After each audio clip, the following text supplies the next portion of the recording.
Hello everyone, welcome to this video जहां पे मैं डिस्कस करूंगा some errors across the 6 slots of CET 2025. Now, in case you have some other questions that you thought were erroneous, you can add to the list. You can just let me know in the comment section, and it would be great if you could share a screenshot or your response sheet itself, so that I'll be able to go through it and I'll be able to maybe add those to this particular set as well.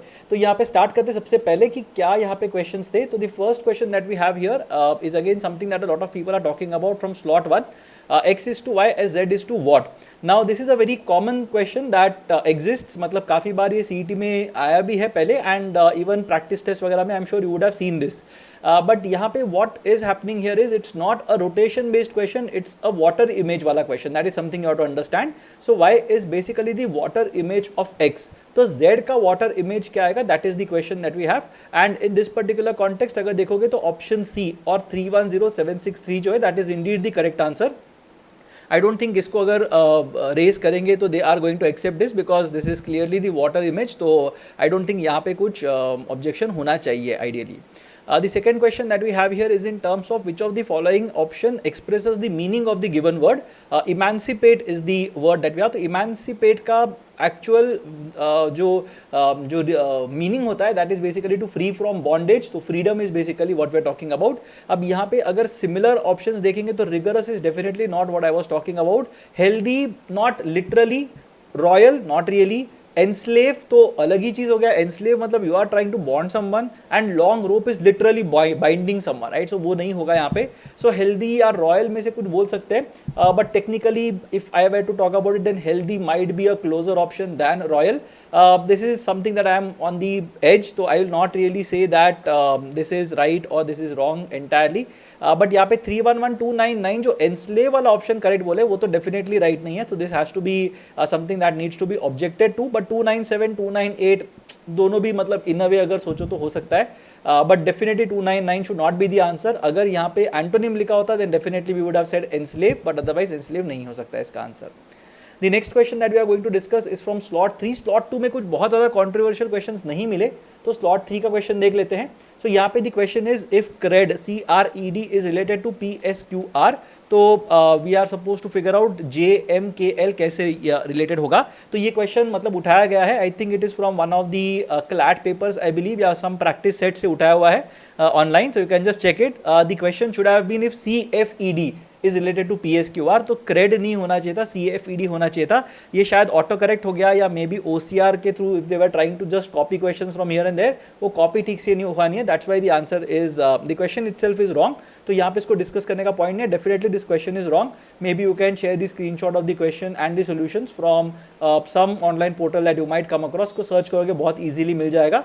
The question should have been CFED is related to PSQR. वो दिख जाएगा, मतलब even if you write the positions it does not make a lot of sense at all.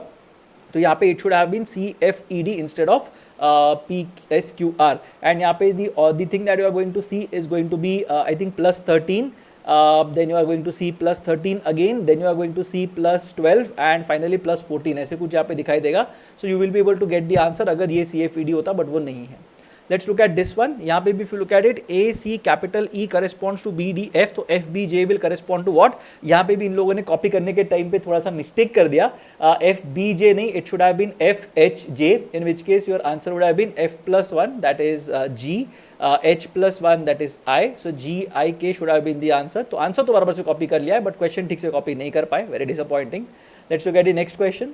यहाँ पे a team of 5 has to be selected from amongst boys A B C D and E P Q R S. तो यहाँ पे मतलब एक और question था जहाँ पे थोड़ा सा controversial था, but this is one question that has been shared with me. तो यहाँ पे इसको देखते हैं एक बार. If A and C are the members then the other members of the team cannot be, ये पूछा हुआ है. सो A C के साथ में if you look at B E S यहाँ पे, then we can say that A and S have to be together. तो यहाँ पे S is a possibility that exists. So A C B E S के अंदर ये ठीक है. P cannot be put with R, तो P R तो साथ में है नहीं. D and Q cannot go together, यहाँ पे D and Q together है भी नहीं. C and E have to be together, they are together. R cannot be put with B, which is fine. So यहाँ पे 501 जो है वो ठीक है, इसमें कुछ प्रॉब्लम नहीं है.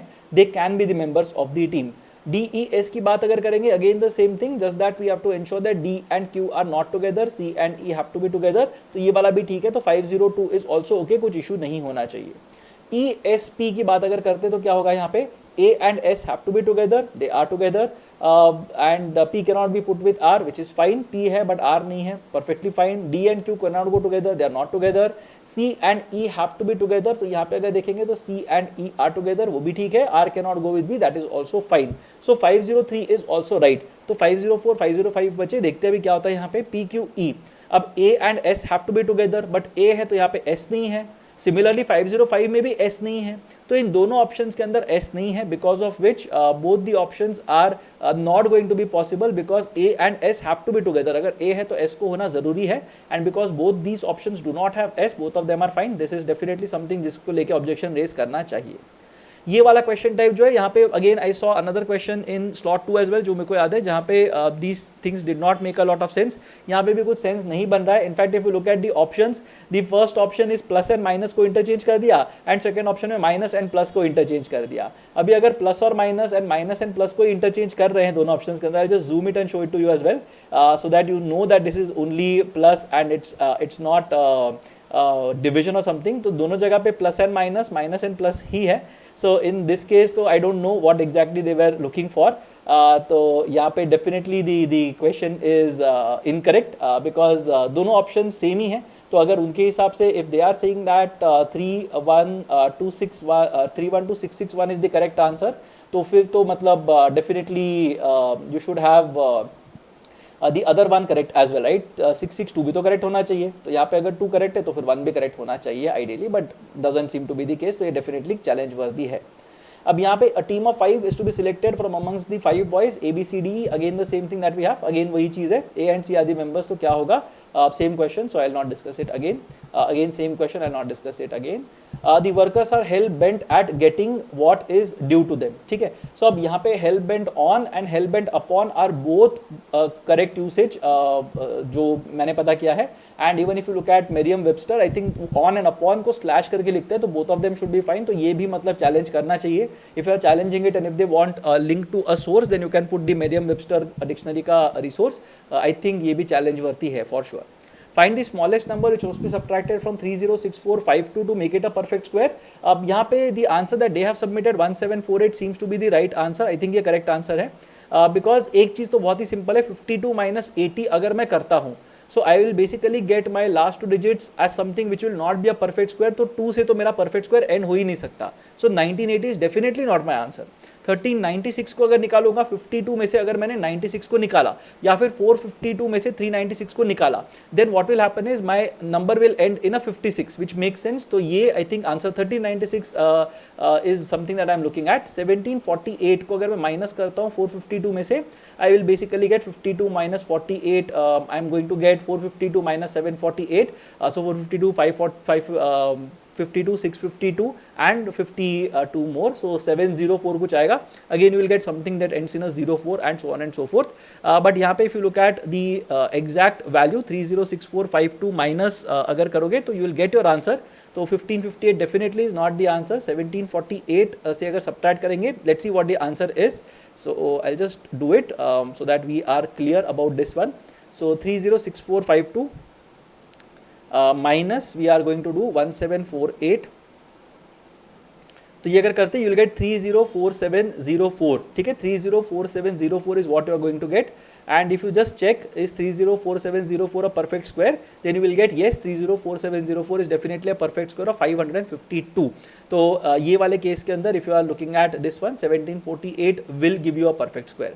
1396 अगर subtract करते हैं तो you will again see what happens. 1396 को अगर subtract करेंगे, so what are you going to get? You are going to get 305056. And if you check 305056 is a perfect square or not, you will get your answer. तो यहाँ पे भी I don't think it's going to be possible that it's not a perfect square. ये मिल जाएगा. Again 1558 1290 से भी नहीं होगा. So the answer is 1748. I think this is fine. यहाँ पे objection raise करने से कुछ है नहीं. Next one P into R plus Q की बात अगर करेंगे यहाँ पे, so if you draw this entire diagram then you will be able to see something that exists in this particular case. You will see that P and R are brothers. So P is the brother of R definitely मिलेगा, and R is the son of Q और P is the son of Q, ये भी अपने को मिल जाएगा. सो 66 and 70 are both right. तो दोनों भी इसमें राइट होने चाहिए. तो किसने अगर 66 मार्क किया तो भी इसको ऑब्जेक्शन रेज करना चाहिए, is what I believe. Next one that we have here, 4 players P, Q, R and S are playing cards. Who is R's partner in the game? अब ऑल्दो यहाँ पे गेम के बारे में बताया नहीं गया है, I think it's safe to assume that जो ऑपोजिट बैठे हैं those are partners. So statement 1 बोलता है Q is to the right of P and left of S. अब Q अगर P के राइट में बैठा है और S के लेफ्ट में बैठा है, इसका मतलब P and S are partners, so Q and R will be partners. तो ये हम लोग यहाँ से डिड्यूस कर सकते हैं.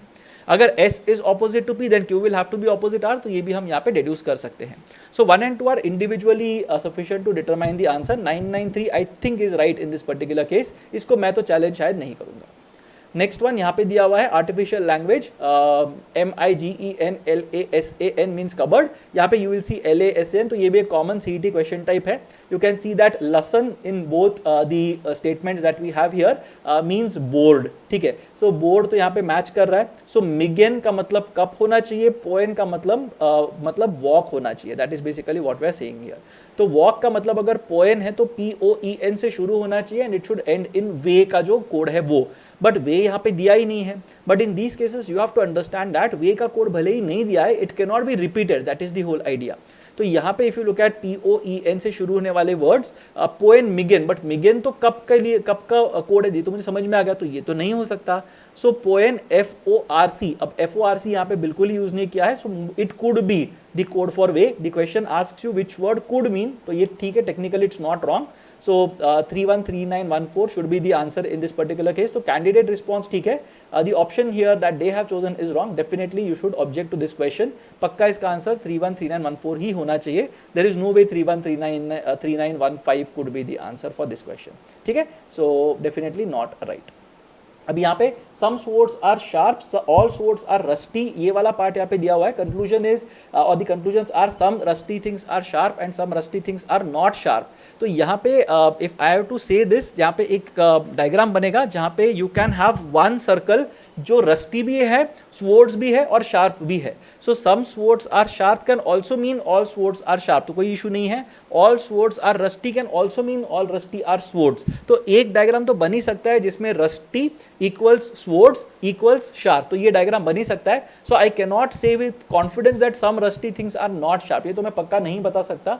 सो 2 can not be concluded according to me, 1 can definitely be concluded. तो यहाँ पे कैंडिडेट रिस्पॉन्स जो है वो सही है एंड ये जो करेक्ट ऑप्शन दिया है, I don't agree with this correct option. So definitely worth a challenge in this particular context. Slot 5 में अगर देखेंगे तो again there was a question जहाँ पे थोड़ा GK की बात की गई है यहाँ पे. So we are talking about assertion and reason. When a body is dipped in a liquid fully or partially, there is a decrease in its weight. ये एक स्टेटमेंट है and the decrease in the weight is due to the higher density of the displaced liquid.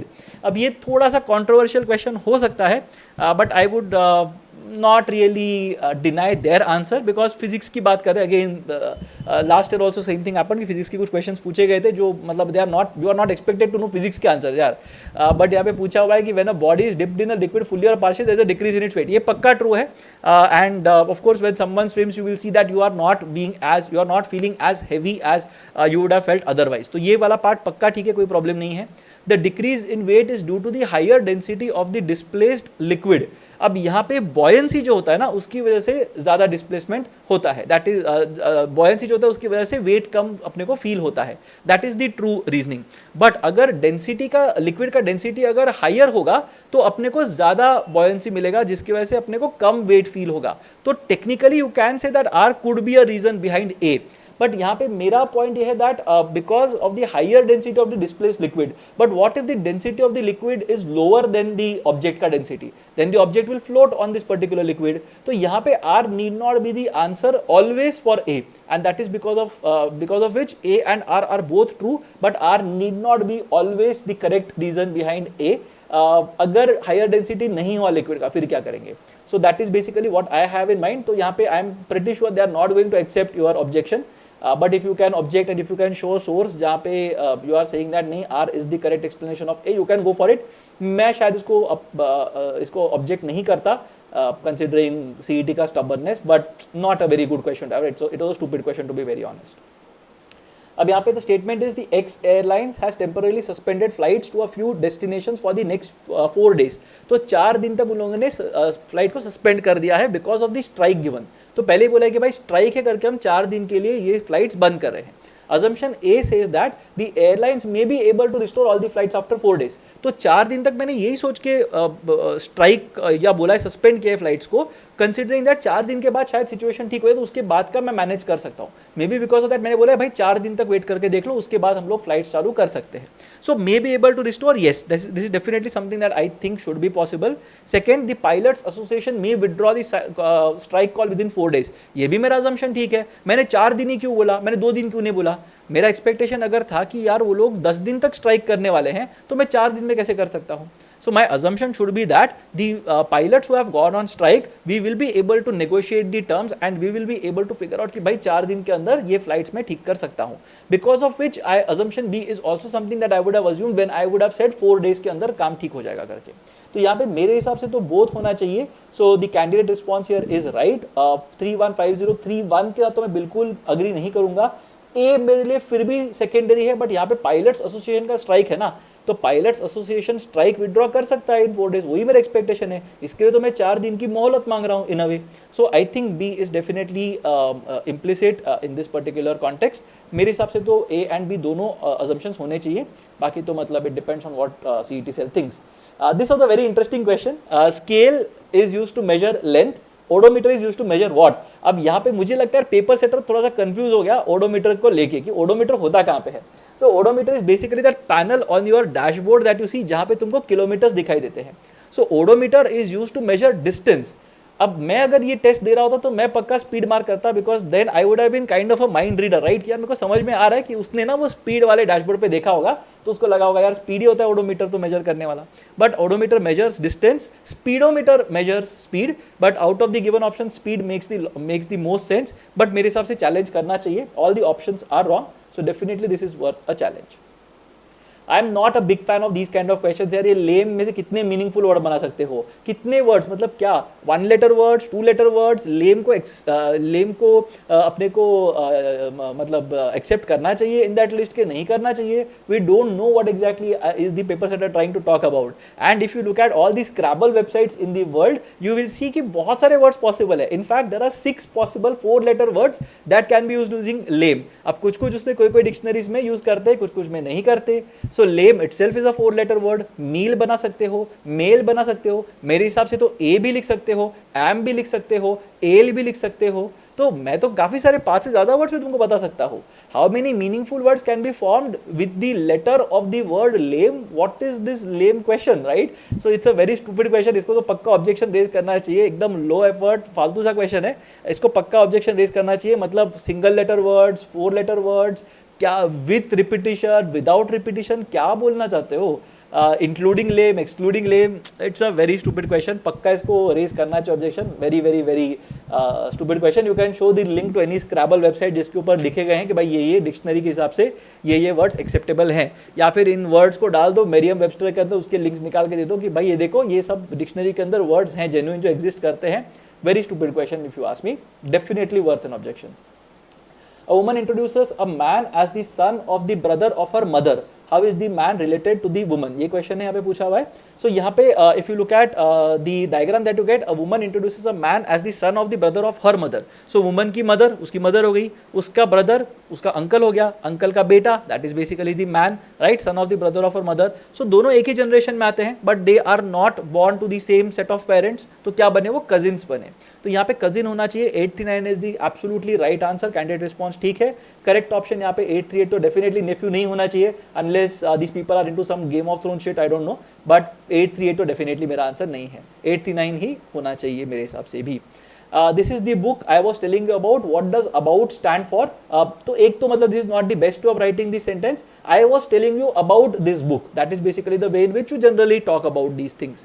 I was telling you about this book. तो book के बारे में बता रहा था, तो मैं बुक के बारे में बता रहा था. I am giving you something in context to the book. That is basically a preposition. मेरे हिसाब से ये प्रेपोजिशन होना चाहिए. 753 should be the answer. I don't think adverb है. About can be used as an adverb as well, but about को यार कभी भी हम लोग प्रोनाउन के कॉन्टेक्स्ट में यूज नहीं करते. पक्का प्रोनाउन नहीं आंसर होना चाहिए. मेरे हिसाब से प्रेपोजिशन होना चाहिए. So definitely worth an appeal. Their answer is definitely not right.